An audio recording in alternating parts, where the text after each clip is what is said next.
Imahe sang 40 ka mga nagkalain-laing nga Santos Ginbuksan sa publiko bilang kabahin sang pagdumdum sang Kwaresma. Nakatutok, Darrell Marie Sarmiento.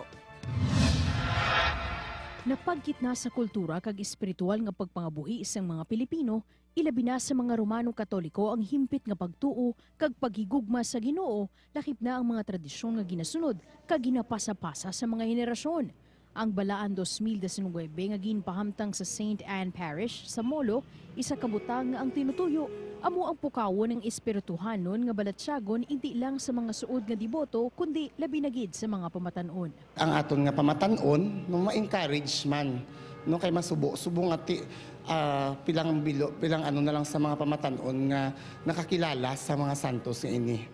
Nagkalain-lain nga imahe sang Santos ang sarang mabisita sa simbahan, humalin alas 5:30 sang aga sa pag-umpisa sang misa, tubtub las 7 sang gabi. Mas nami nga mapasa ini sa ila kag kilalahon nila no ka maging inspirasyon ini ang mga santos sa pagpangabuhi naton sa adlaw-adlaw nga tanan kag sa relasyon ta sa aton Ginoo.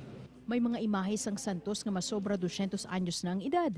Butang nga nagapakita lang sang hugotman nga pagtuo kag maid-id nga pagtatap sang tagsa ka mga pamilya nga nagapanag-iya. Gigasya na isang Ginoo nga ginatag sa amon nga muna nga Santos ang amon nga nga alagaan.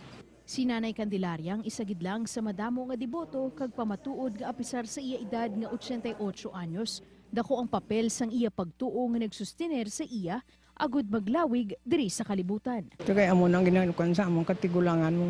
From generation to generation until now.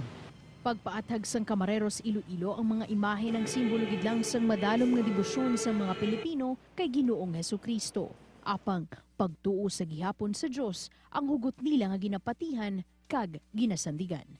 Upod kay Romel Porquia, Darrell Marie Sarmiento, One Western Visayas.